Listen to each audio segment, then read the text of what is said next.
Nah, maka itu ketika firman ini sampai, saya itu tertawa. Ini kan bicara soal keturunan Daud.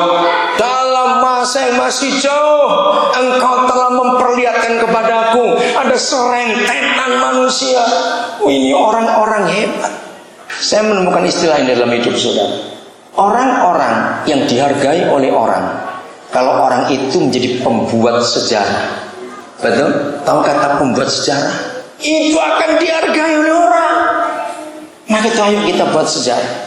Nah, di dunia ini cuma ada satu di antara dua, pembuat sejarah atau pembuat masalah. History makers atau trouble makers. Yang mana kita ini? Ayo jawab. Kita yang mana? Berbahagialah setiap kita kalau anak-anak kita ditetapkan oleh surga jadi pembuat sejarah. Akan ada serentetan manusia.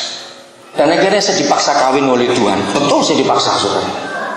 Sampai ada 7 orang, bayangkan 7 orang yang tidak saling kenal itu berbicara kepada saya tentang istri saya.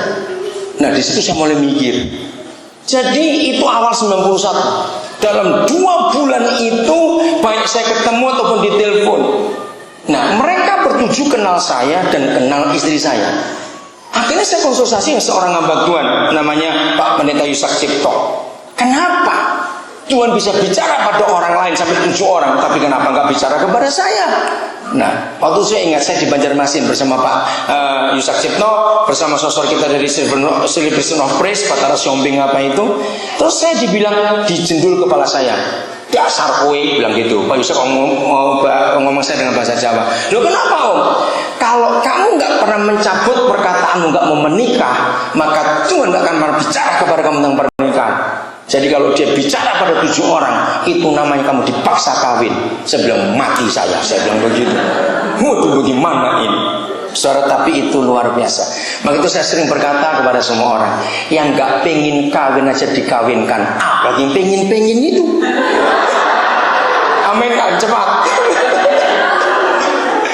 Ini contohnya. Saudara, setelah saya didoakan oleh Pak Yusak, dia cabut keperkataan saya untuk gak mau menikah.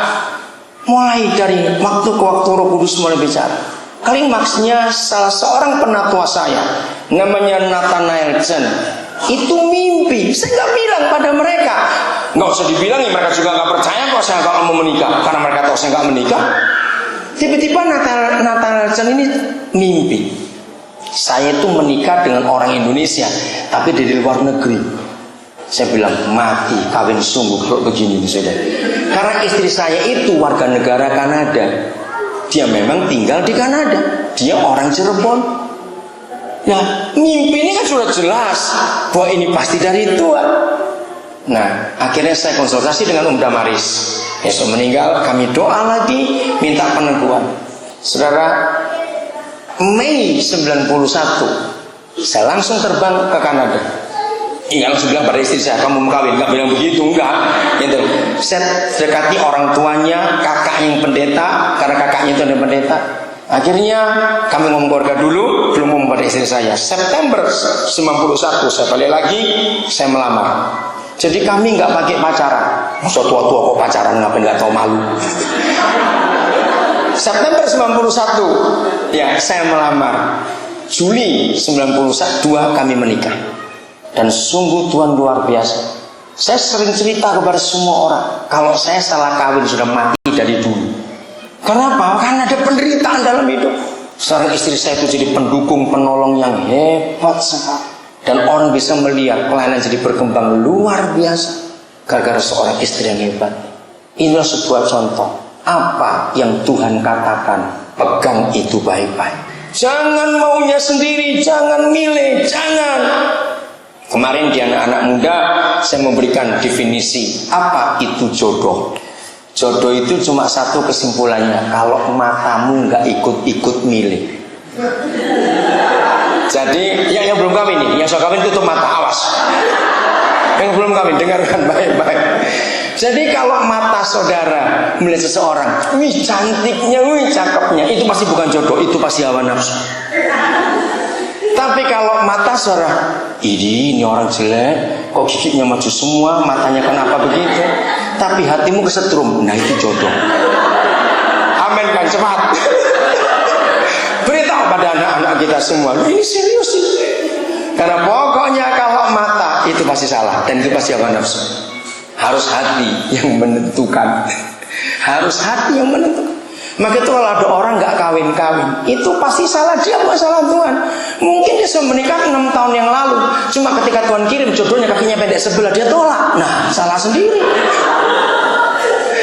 Harusnya terima saja. Kok kita gak kawin dengan mukanya dan kakinya? Betul? Awas yang suka mini-mini bertobat. Dunia aja bisa punya kata-kata begini. Kalau semua milih yang cakep, yang cantik, yang jelek kasih siapa? Amin kan? Cepat, itu dunia itu. Maka itu awas pakai mata kalau memilih. Awas. Saya lanjutkan. Jadi yang penting saudara, firman apa untuk keluarga kita? Ini yang penting. Terus Roh Kudus berkata kepada saya, Daniel, kalau toh kamu gak punya anak karena kamu gak mau menikah. Dia tahu saya masih ngotot waktu itu. Ini tahun 70-an saudara-saudara dapat firman. Tapi aku akan mempercayakan begitu banyak orang dalam hidup. Maka itu saya bersyukur kalau saya tahu hidup saya ada ratusan orang yang terus sudah pulihkan lewat hidup saya, dan sekarang jadi orang-orang hebat dalam pelayanan mereka. Ada serentetan manusia dalam masa masih jauh akan datang kepada.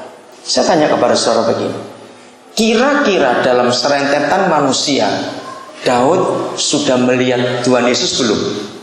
Nggak usah ragu-ragu jawab. Serentetan manusia masih jauh, dia sudah lihat Yesus belum? Sudah. Dia diberitahu salah satu keturunanmu Daud akan jadi orang hebat nanti di dunia. Betapa pentingnya apa yang telah dikatakannya itu. Betapa penting. Maka itu tutup telinga kita dengan firman tetangga, firman SMS, firman apa saja. Amin. Buka hidup kita untuk firman yang maha kudus itu. Karena firman itu yang membuat segala sesuatu bisa jadi. Firman. Ini yang penting. Musa pernah berdoa dengan serius. Kita lihat Keluaran 33. Seperti ini cara hidup kita. Untuk apa saja kita minta pimpinan Yahweh yang kudus itu. Keluaran 33 ayat 15. Anak-anak muda khususnya, keluarga-keluarga muda yang sedang mencari petunjuk, aku harus ke kiri ke kanan terus atau balik kemana? Belajar dari hidup Musa seperti ini.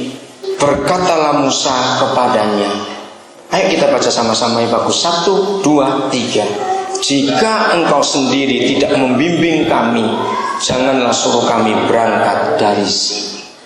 Walaupun Musa hebat, betul enggak? Musa pintar, Musa pemimpin yang luar biasa.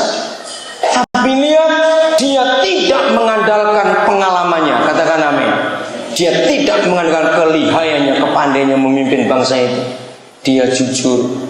Kalau engkau tidak membimbing kami, jangan suruh kami berangkat.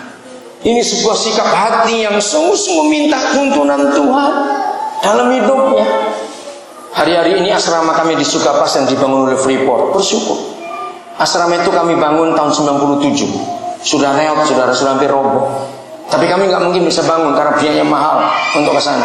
Sekarang ini di Sukapas, harga beras 1 kilo itu 26.000.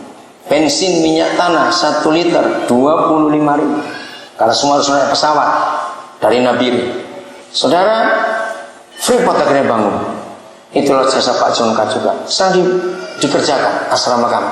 Dan itu asrama pertama. Dan itu TK pertama di pedalaman Papua. Kedua itu di Pogapa yang pakai asrama. Waktu itu saya sedang berdoa, Bapak, pedalaman mana yang kami harus tuju untuk membuat TK ini? Gurunya sudah ada. Kami nggak mau milih. Kami harus minta pimpinan Tuhan. Satu kali satu gereja di Nabire, saya khotbah. Tiba-tiba Roh Kudus gerakkan, kamu saksi soal rencana untuk pelayanan buka TK di pedalaman. Saya ceritakan. Selesai ibadah, seorang camat namanya Dr. Andes Fritz Rumayomi. Waktu itu Pak Fritz jadi camat Sugapa. Langsung berkata, Pak Pendeta, nggak usah cari pedalaman mana. Daerah kami terbuka. Itu hari Minggu, hari Jumatnya, minggu depannya. Langsung kami berangkat bersama Pak Camat ini. Langsung dicarikan tanah. 2 kepala sukunya